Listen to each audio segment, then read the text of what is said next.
Michael and Linda's UK Filipina adventure. Today we wanted to talk about the UK visitor visa application process and why our application got denied.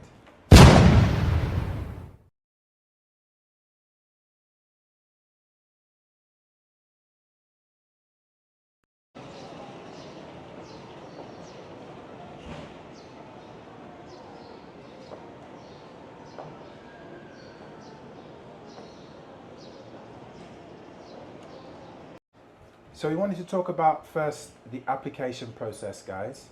How did we apply for the UK visitors visa for yourself, wifey? How did we do that? Online. Online, yes. Yeah. Online application. Yes, yes. So we did an online application. There were some questions to fill in, detailed questions, things like, give information regarding your personal circumstances, financial circumstances, why you want to visit the UK, who are you going to visit, what's the purpose of your stay, your itinerary.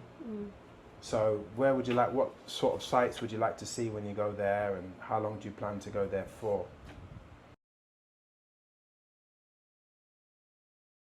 So how much was the fee? So the fee was approximately 130 USD. I don't know why it was in US dollars, but that's what it was. It was charged in US dollars.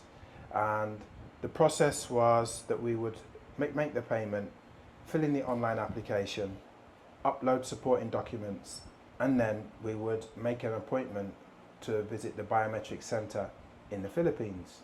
And you go online and it gives you a list of places that you can go depending on which country that you plan to visit. So ours was the UK, and then for that you would need to go to the VFS Global in Makati, and it's the Circuit Corporate Center Tower 2 in Makati. So that's where you would go for that. And when you went there, wifey, what did they do? When you went to the biometric center, what did you do? I just showed them my passport or how long I take the passport. And then they asked me my name, like that. My name and email, under that. What else? What else did they do on the biometrics? My hand, my fingerprint, and then picture. So your fingerprints and pictures were done. And what did they say about when you leave in your passport? When you leave your passport, did he ask you if you wanted to leave it or do you wanted to take it? He asked me if you... He said if I take my picture, my passport, or I left there. So I left my passport there. So he said you can take your passport back 14 days. 10 days. 14 days. 14 days. 14 days. Okay. I have a question. When you went to the VFS Global Center, I gave you a bundle of documents. Yeah, and then I tell her, can you take my original photocopy documents, ma'am? She said, no, we don't need that. Why? So, because my application is uploaded already online. So the next thing is the processing time. So they say it would take no more than 3 weeks, and that you should not apply to enter the UK more than 3 months before you intend to visit the UK. So 3 months or nearer is okay, but if it's more than 3 months, it's wala. Wala, okay. Yeah, it's not suitable. So we're going to talk about how the UK Visitor Visa Centre made the decision on the application. And as you know, our application was denied for my wife to visit the UK. And the whole purpose of us doing this video is to help others who want to also make that application, so that they don't make the mistakes we made, so we can help them to make an application, hopefully be successful. Because we will try again at a later stage when we have more documents and we are better prepared. So we just wanted to talk about the reasons why the application was denied, and then we'll talk about our thoughts and our conclusions on all of that and what we've learned from the whole process. It's very, very good that we got the feedback, because from that we can share it with you today. Yes. And hopefully, guys, you can get something from this. So the decision, they say they're not satisfied with the application meeting the requirements of Appendix V4.2 Immigration Rules for visitors because you have applied for an entry to the UK for 5 months and 22 days. So originally we did it for 6 months, but from the date that we wanted to fly to the UK and the date we wanted to come back from the UK to the Philippines, the whole time period was 5 months and 22 days because you need a little bit of leeway in case there's any problems so that you're not overstaying. Yeah. So they asked a number of questions and they identified a number of areas of reasons why the application was denied. And one of them was employment. They asked, what's your employment status? Well, at the moment, my wife, she's unemployed. She's a housewife. She looks after me, the family, the house, everything. And I give my wife, I support my wife, if you like, guys, yeah? Like an allowance, if you like. So in support of the application, it said you were provided documents relating to your spouse's circumstances. And that's me.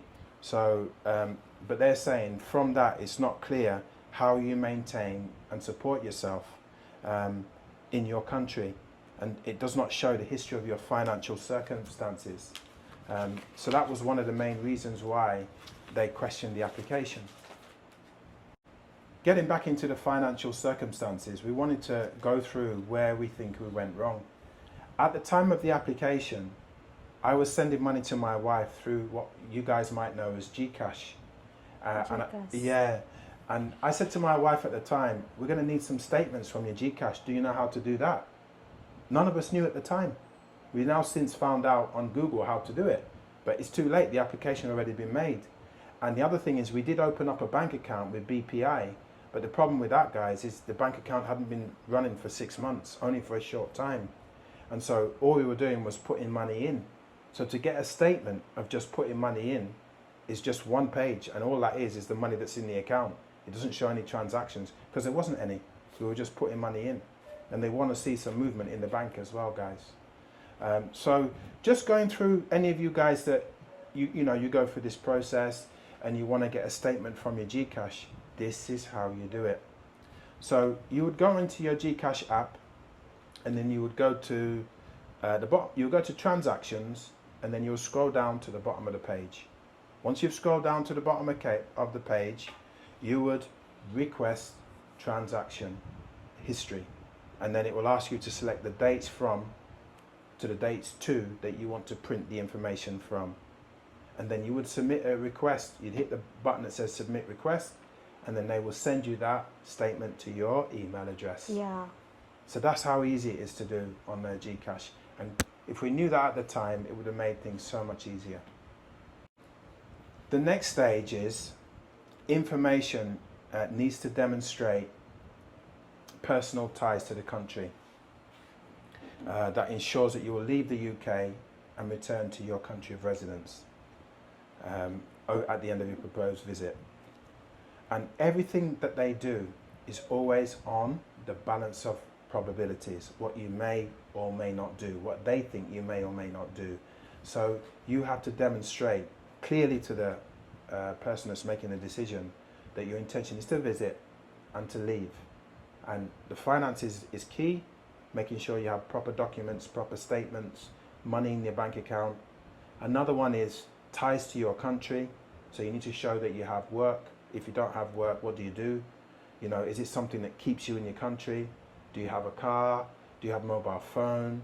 Do you have things like a business? You know, maybe you don't work, but maybe your business brings you an income and that's tied to the country. Or, I don't know, things like that. Another one could be things like, where have you traveled? So they check the passport. Where have we been, wifey? Hong Kong. So we went to Hong Kong. How long did we go to Hong Kong for?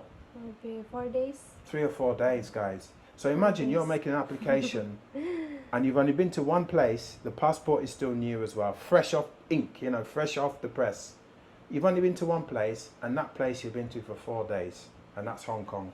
And you're wanting to go other side of the world to the UK, and you want to spend almost 6 months there. So what they're looking for is travel history. Where else have you been? You know, you want to have a few stamps, maybe Hong Kong, Malaysia, Singapore, Thailand, Vietnam, you know, a few stamps in your passport. Like you could go to places like Brazil if you're from the Philippines, because your passport will give you 90 days there. You might want to go to somewhere like Israel, but there are other countries that you can go that will demonstrate that you traveled and that you are likely to travel out of the country and travel back to your country. So this point here is the fifth point, is assessing if the applicant is a genuine visitor. So they really scrutinize to check, is the applicant a genuine visitor to the UK? And this is included but not limited to the following: their financial circumstances, as well as their family, social and economical backgrounds, their personal and economic ties to their country of residence. So these were the 2 or 3 or 4 main areas that we needed to meet to satisfy that we are applying and my wife is a genuine applicant for a visitor's visa. We didn't accurately declare financial circumstances in our application. It's where we went wrong. We didn't show the statements because at the time we had limited information. The BPI account was brand new, only a couple of months old, and we had over a year's worth of history with GCash. We just couldn't print the statements at the time, which is a big blunder on our part, but obviously we've learned a lot from that. And that we'll stay and that we will leave at the end of our trip.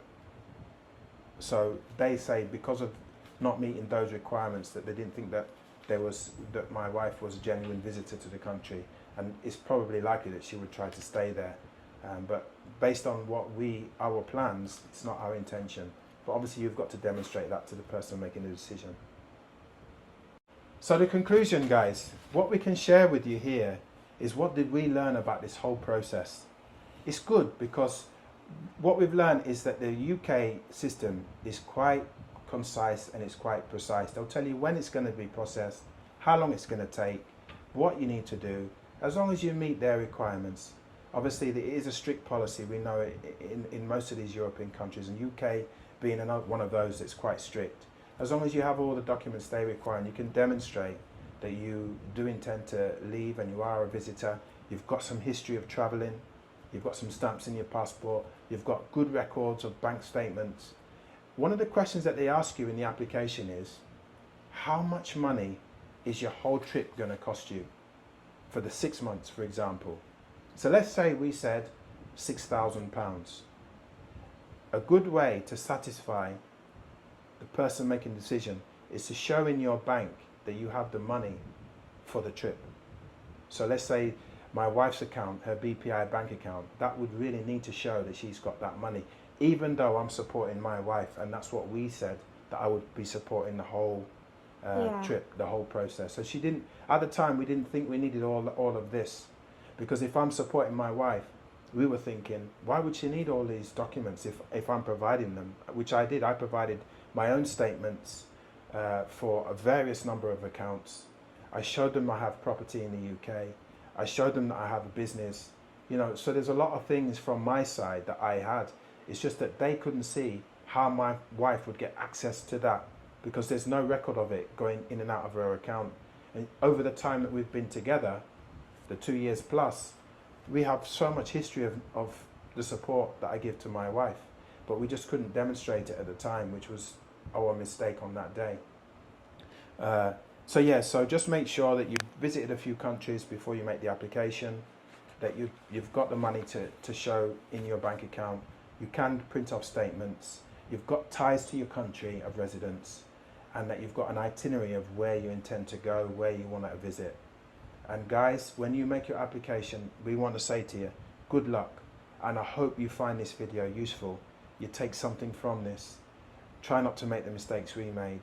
If you want to make any comments, leave comments. If we can help you further, we will. But we will at a later stage, when we're better prepared, reapply for a shorter period of time. We think maybe that period of time was a bit too long. We would apply for a shorter period at first and see where we go from there.